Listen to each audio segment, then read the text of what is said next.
Assalamualaikum warahmatullahi wabarakatuh. Perkenalkan, di sini saya Miftahul Umaroh dan sini Maul- ada teman saya. Maulana Ismail Karim. Ya, kami dari kelas 1B jurusan Tetris Fisika yang akan mempresentasikan hasil kerja kelompok kami yaitu bab ontologi.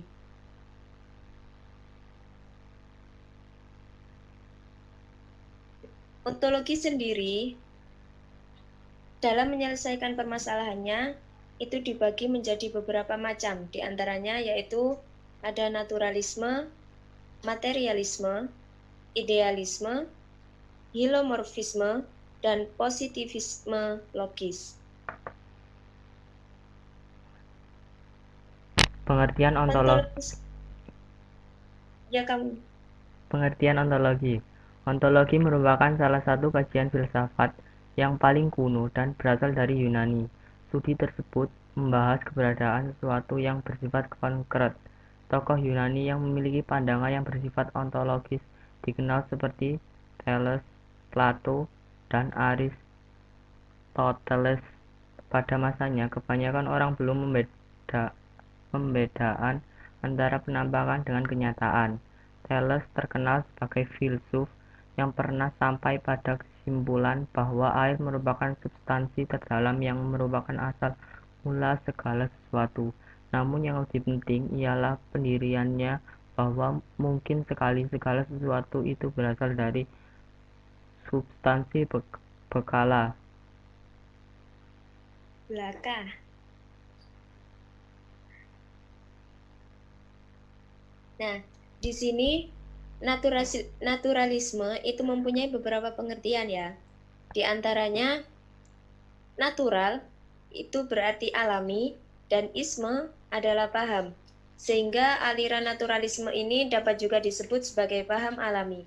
Maksudnya bahwa setiap manusia yang terlahir di bumi ini pada dasarnya memiliki kecenderungan atau pembawaan yang baik dan tidak ada seorang terlahir dengan pembawaan yang buruk.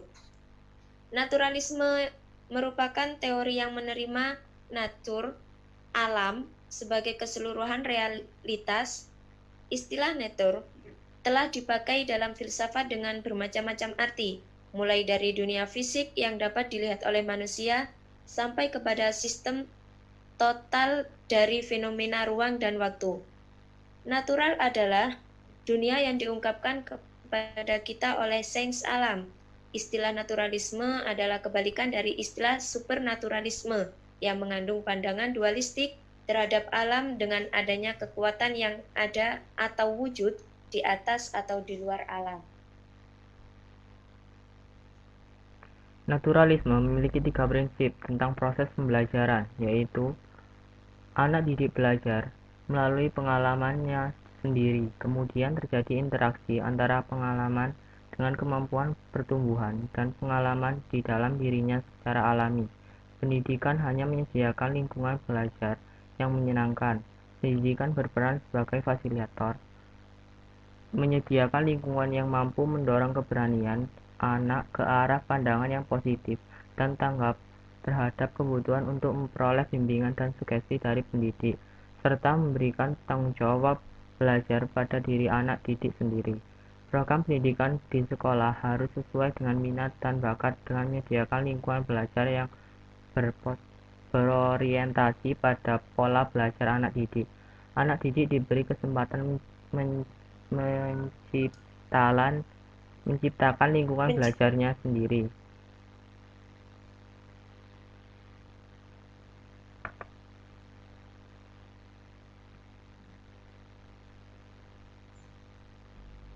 Udah materialisme.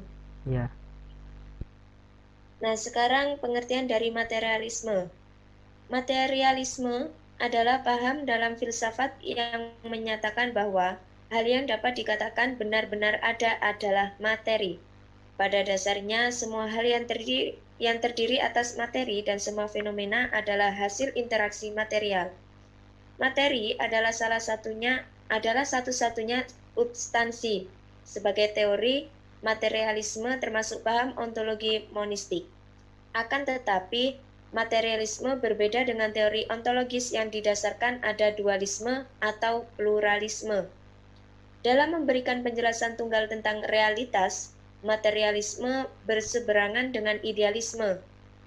Materialisme tidak mengakui entitas non-material seperti roh, hantu, setan, dan malaikat. Pelaku-pelaku imaterial tidak ada. Tidak ada Tuhan atau dunia adikodrati.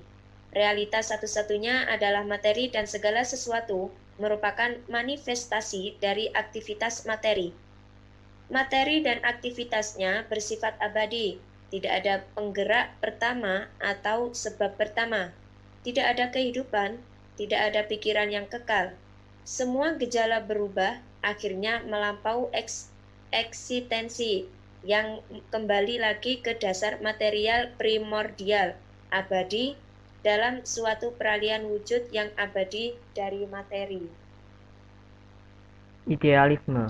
Idealisme adalah doktrin yang mengajarkan bahwa hakikat dunia fisik hanya dapat dipahami dalam kebergantungannya pada jiwa, mind, dan roh spirit.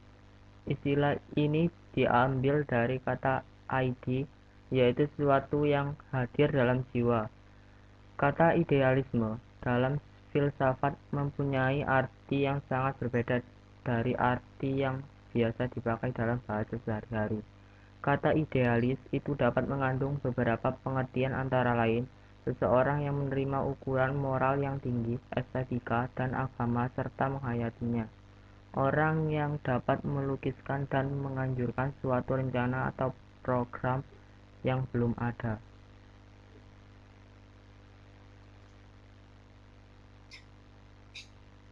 Memasuki pengertian hilomorfisme. Hilomorfis atau hilomorfis atau hilomorfins adalah teori filosofis yang dikembangkan oleh Aristoteles yang menganggap wujud atau usia sebagai senyawa, materi, dan bentuk. Kata tersebut adalah istilah abad ke-19 yang dibentuk dari kata Yunani. Apa itu bacanya itu? Positivisme logis.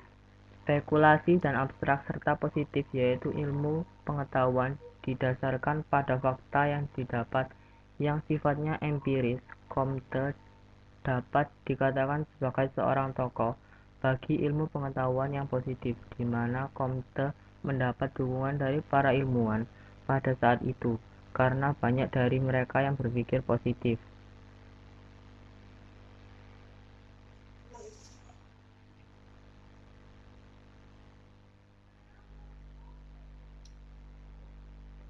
Bagaimana sejarah dari penyelesaian masalah naturalisme, materialisme, idealisme, hilomorfisme, dan positivisme logis.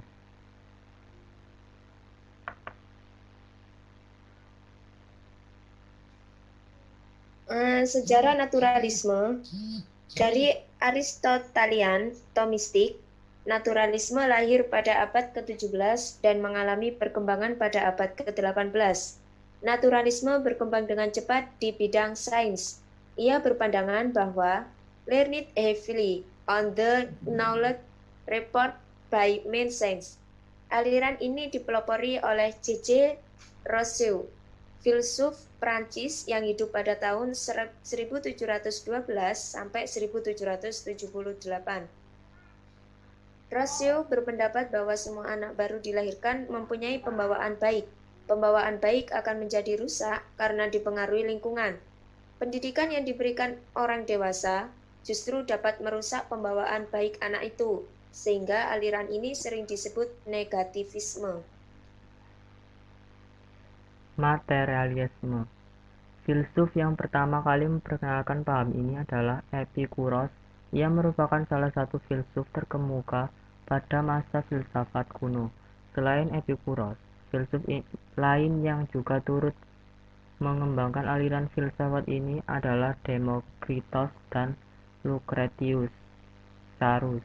Pendapat mereka tentang materialisme dapat kita samakan dengan materialisme yang berkembang di Prancis pada saat pencerahan.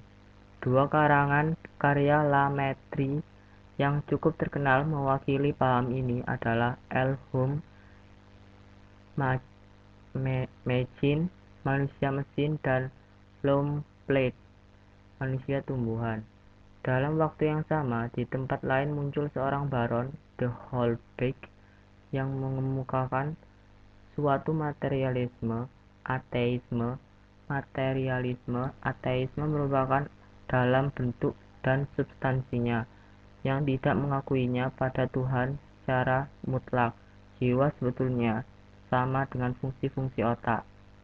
Pada abad 19 muncul filsuf-filsuf materialisme asal Jerman seperti Feuerbach, Moleskine, Wagner, dan Haeckel. Merekalah yang kemudian meneruskan keberadaan materialisme.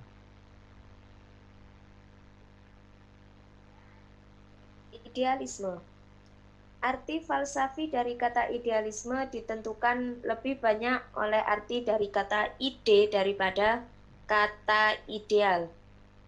W.E. Hooking, seorang idealis, mengatakan bahwa kata idealisme lebih tepat digunakan daripada idealisme.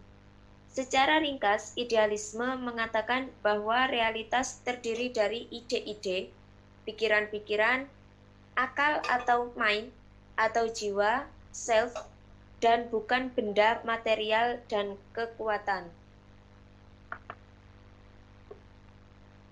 Hilumorfisme. Aristoteles menerapkan teorinya tentang hilumorfisme pada makhluk hidup. Dia mendefinisikan jiwa sebagai sesuatu yang membuat makhluk hidup. Hidup adalah milik makhluk hidup, sama seperti pengetahuan dan kesehatan. Oleh karena itu, jiwa dalam bentuk, yaitu prinsip atau penyebab yang menentukan dari makhluk hidup. Selanjutnya, Aristoteles mengatakan bahwa jiwa terkait dengan tubuhnya sebagai bentuk materi. Oleh karena itu, menurut Aristoteles, tidak ada masalah dalam menjelaskan kesatuan tubuh dan jiwa, sebagaimana tidak ada masalah dalam menjelaskan kesatuan lilin dan bentuknya. Sebagaimana benda lilin terdiri dari lilin yang berbentuk tertentu, demikian pula makhluk hidup terdiri atas tubuh dengan sifat kehidupan, yaitu jiwanya. Atas dasar teori hilomorfiknya, Aristoteles menolak doktrin Pythagoras dan metempsikosis, mengejek gagasan bahwa sembarang jiwa dapat menempati sembarang tubuh.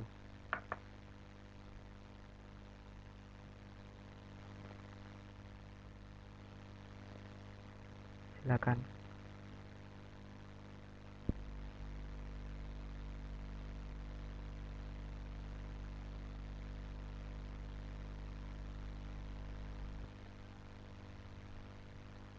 Positivisme logis.